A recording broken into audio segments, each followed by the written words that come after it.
నమస్తే, నేను ఇందు. Law student Sharmishtha పనోలిని west Bengal ప్రభుత్వం అయితే అరెస్ట్ చేసినట్టు తెలుస్తుంది. మరి ఆపరేషన్ సింధూర్ నేపథ్యంలో బాలీవుడ్ నటులు ఎవరు కూడా రెస్పాండ్ అవ్వలేదంటూ కూడా ఆవిడ పోస్ట్లో చెప్పినట్టు తెలుస్తుంది. మరి ఈ నేపథ్యంలో పవన్ కళ్యాణ్ గారు కూడా షర్మిష్ఠాకి అయితే మద్దతు పలుకుతూ ఒక ట్వీట్ కూడా చేశారు. ఐ స్టాండ్ విత్ షర్మిష్ఠా అంటూ కూడా ఆయన ట్వీట్ చేశారు. మరి దీని గురించి మాట్లాడడానికి మనతో పాటు జనసేన రాష్ట్ర అధికార ప్రతినిధి శ్రీనివాస్ గారు ఇప్పుడు మనతో ఉన్నారు. నమస్తే సార్. నమస్తే అమ్మ. సార్, మరి లా స్టూడెంట్ షర్మిష్ఠా పనోలిని అయితే అరెస్ట్ చేశారు. అంటే ఆపరేషన్ సింధూర్ నేపథ్యంలో బాలీవుడ్ నటులు ఎవరు కూడా రెస్పాండ్ అవ్వలేదంటూ కూడా ఆవిడ తన ట్వీట్ ద్వారా తెలిపింది. అయితే ఈ నేపథ్యంలోనే ఈ ట్వీట్ అయితే తీవ్ర దుమారం రేపిందని చెప్పొచ్చు. సో తనకి మద్దతు పలుకుతూ పవన్ కళ్యాణ్ గారు కూడా ట్వీట్ చేశారు. ఐ స్టాండ్ విత్ షర్మిష్ఠా అంటూ కూడా ట్వీట్ చేశారు. ఏమంటారు సార్ దీని గురించి? ఒకటి ఈ మధ్యకాలంలో ఈ సోషల్ మీడియా ఇన్ఫ్లుయెన్సర్స్ ప్రభావం చాలా కనిపిస్తుంది. ఈ మధ్యకాలంలో కొంతమంది ఏమంటారో స్టాండప్ కామెడీ చేసిన వాళ్ళు కొంతమంది, లేకపోతే సోషల్ మీడియా ఇన్ఫ్లుయెన్సర్ కొంతమంది వాళ్ళ అభిప్రాయాలని కొన్ని సోషల్ మీడియా వేదికగా, అంటే వాళ్ళకి చాలా మంది ఇన్స్టాగ్రామ్లో కానీ వాటిలో కానీ ఫాలోవర్స్ ఉంటారు. వాళ్ళ ప్రభావం చూపించేటువంటి వ్యక్తులు ఎవరైతే ఉన్నారో వీళ్ళందరూ కూడా వాళ్ళ ఇష్టారీతిని పోస్టులు పెట్టడం మనకు తెలుసు.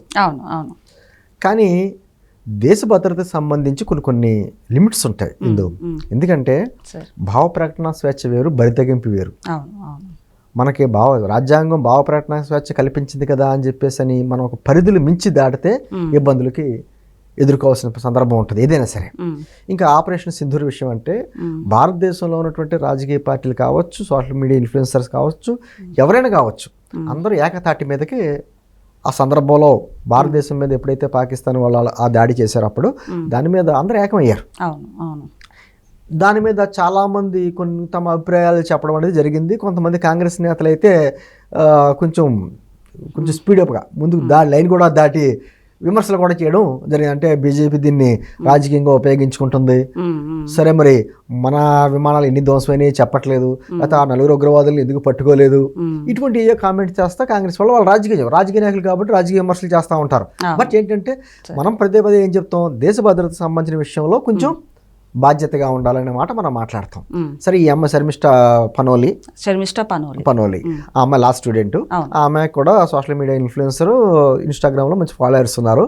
ఆ అమ్మాయి ఏం చేసింది, మన 14వ తారీఖున ఈ ఆపరేషన్ సింధూర్ విషయంలో అందరూ మాట్లాడుతున్నారు కదా, మరి బాలీవుడ్ కి సంబంధించినటువంటి నటులు కానీ ఎవరో కూడా ఎందుకు రెస్పాండ్ అవ్వలేదు, అంటే ఎందుకు సపోర్ట్ చేయలేదు అని, లేకపోతే ఎందుకు రెస్పాండ్ అవ్వలేదు అని, దాంతోపాటు మహమ్మద్ ప్రవక్త మీద కూడా కొన్ని వ్యాఖ్యలు చేసింది. దాంతో కొంచెం తీవ్ర దుమారం అయితే వచ్చింది. ఇమీడియట్గా ఆ అమ్మాయి ఏం చేసింది, క్షమాపణలు చెప్పింది, తన పోస్ట్ డిలీట్ చేసింది. అయితే ఇంకా వెస్ట్ బెంగాల్ ఎటువంటి ప్రభుత్వం ఉందో మనకు తెలుసు, మమతా బెనర్జీ గారు. వాళ్ళ ప్రభావంతో మొత్తానికి ఆ అమ్మాయిని అరెస్ట్ చేయడం జరిగింది. అంటే ఆ అమ్మాయి చేసింది తప్పే, లిమిట్ దాటి మాట్లాడారని చెప్పేసి క్షమాపణలు చెప్పి మరీ పోస్ట్ డిలీట్ చేసినా అరెస్ట్ చేశారు. అలాగని చెప్పేసి ఆ అమ్మాయి వ్యాఖ్యల్ని మనం సమర్థించట్లా, కొంచెం క్రాస్ అయింది, వ్యాఖ్యలు క్రాస్ అయింది, ఖచ్చితంగా తప్పేది, తప్పని అమ్మాయి ఒప్పుకుని పోస్ట్ కూడా డిలీట్ చేసింది. అటువంటి వ్యక్తి మీద అరెస్ట్ చేశారే, మరి మన భారతదేశంలోనే ఉంటూ బాధ్యతాయుతమైనటువంటి ఒక పదవిలో ఉండి కూడా మమతా బెనర్జీ గారు మన హిందూయిజం గురించి కావచ్చు, లేకపోతే మనువాదం గురించి కావచ్చు, లేకపోతే ఈ సనాతన ధర్మం విషయంలో కావచ్చు, ఒక విధమైనటువంటి విద్వేషపూరితమైనటువంటి వ్యాఖ్యలు చేస్తుంటే మరి ఆవిడ మీద ఎందుకు చర్యలు తీసుకుంటలేదు అన్నది పవన్ కళ్యాణ్ గారి క్వశ్చన్. సనాతన ధర్మం మీద ఆమె కామెంట్ చేసింది కదా, అది ఒక ఏంటంటారో ఆమె భలే విచిత్రంగా మాట్లాడింది. అది సనాతన ధర్మం అంటే కలుషిత ధర్మం అంది.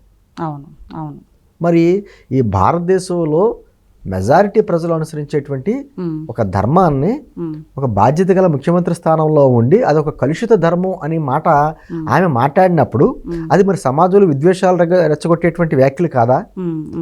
మరి ఆవిడ మీద ఎందుకు చర్య తీసుకోకూడదు, ఆవిడ మీద ఎందుకు కేసు పెట్టకూడదు? ఎంతమంది దేశంలో ఉన్నటువంటి ఆమె ఏదో వెస్ట్ బెంగాల్కి పరిమితమైన వ్యాఖ్యలు కాదేవి, దేశానికి సంబంధించినటువంటి వ్యాఖ్యలు చేసినప్పుడు ఎందుకు ఆవిడ మీద చర్యలు తీసుకోలేదు? అందుకనే ఐ స్టాండ్ విత్ అని ఆ అమ్మాయి పేరు కూడా ఆమె ప్రస్తావించడం, పవన్ కళ్యాణ్ ప్రస్తావించడం జరిగింది. అంటే మమతా బెనర్జీ గారు గత ఆమె అధికారంలోకి వచ్చిన కాడి నుంచి అక్కడ ఉన్నటువంటి ఆ రాష్ట్ర పరిస్థితులు, అక్కడ కొన్ని మెజారిటీ మైనారిటీ వర్గాలు ఉండడం, ఆ తర్వాత ఆవిడ హయాంలోనే పక్కన బంగ్లాదేశ్ నుంచి అక్కడి నుంచి కానీ ఇక్కడ ఎక్కువ చొరబాట్లు రావడం, రోహింగ్యాలు అందరూ కూడా రావడం, కొన్ని సందర్భాల్లో ఈ ఆపరేషన్ సింధూర్ జరిగిన తర్వాత కూడా పాకిస్తాన్కి అనుకూలంగా కూడా నినాదాలు చేయడం లేకపోతే అవును. ర్యాలీలు చేయడం జరిగింది అక్కడ. అవును. వాళ్ళ మీద కంట్రోల్ చేయలేదు ఆ ప్రభుత్వం. సరే ఈ అమ్మాయి చేసింది తప్పే, మహమ్మద్ ప్రవక్త వాళ్ళ మీద ఆమె వ్యాఖ్యలు చేయకూడదు అంటే సరే టాలీవుడ్కి మాత్రమే పరిమితమే, మీరు ఎందుకు స్పందించలేదంటే పెద్ద ఇష్యూ కాకపోను. ఆమె కొంచెం పరిధి దాటి ఆమె ప్రవర్తించింది కాబట్టి మేము కేసులో ఎదుర్కొంటుంది.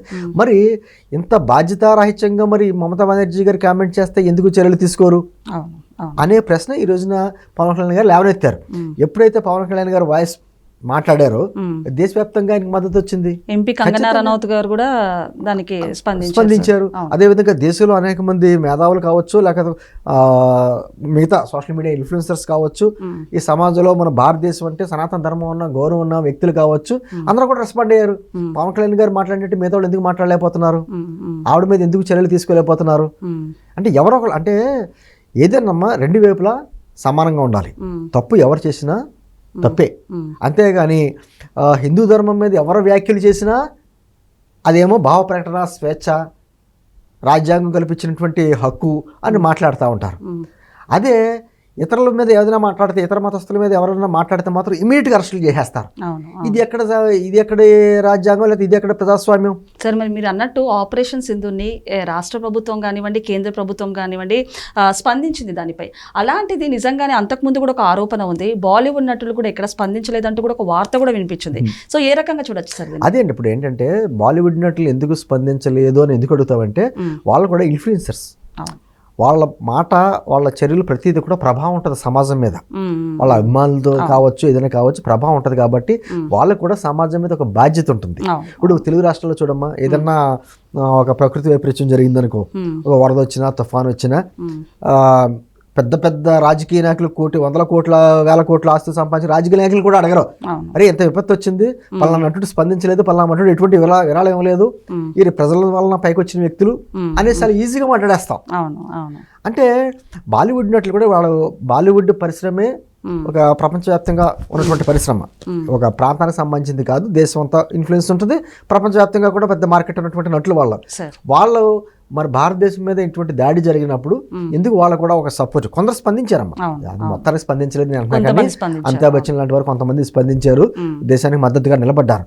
కానీ కొంతమంది అసలు నోరు ఎత్తలా, వాళ్ళ మనసులో ఆ భావన ఉందా లేదా, లేకపోతే మౌనంగా ఉండటం మంచిదని అనుకుంటున్నారో తెలీదు, కానీ ఖచ్చితంగా మాట్లాడకపోవడం తప్పే అనేటువంటిది వ్యాఖ్యలు బయట వాళ్ళందరూ చేస్తారు. అంటే ఎవరు వ్యాఖ్యలు చేసినా చేయకపోయినా మనం ఏమంటున్నామంటే అండి, కొంతమంది బాధ్యతగా ఒక ముఖ్యమైనటువంటి పదవుల్లో ఉన్న వ్యక్తులు చాలా బాధ్యతగా ఉండాలి.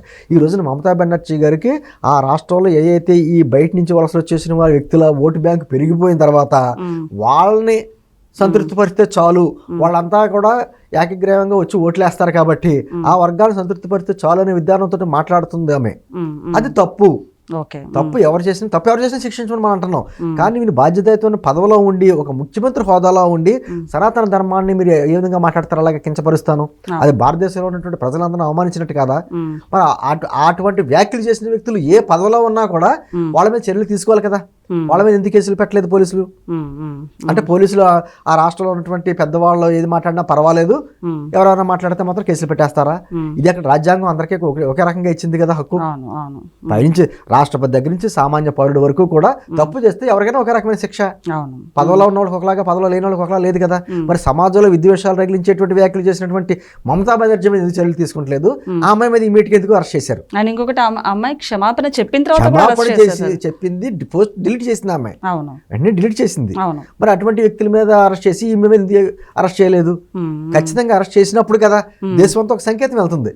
తప్పుగా మాట్లాడితే ఎవరైనా సరే శిక్ష అర్హులే అనే వ్యక్తి వెళ్తుంది. ఎందుకు చేయలేదు అనేదే పవన్ కళ్యాణ్ గారు ప్రశ్నించారు. ఖచ్చితంగా మేము అమ్మాయికి మనమే కదండి, దేశంలో తప్పు చేసింది ఒప్పుకుంది కాబట్టి దేశంలో ఆపరేషన్ సింధూర్ భారతదేశం మీద దాడి జరిగినటువంటి దాడిని వ్యతిరేకించిన వ్యక్తులందరూ కూడా ఆ అమ్మాయికి సపోర్ట్గా నిలబడతారు. దాంట్లో భాగంగానే పవన్ కళ్యాణ్ గారు కూడా నిలబడ్డారు. ఓకే సార్, నమస్తే.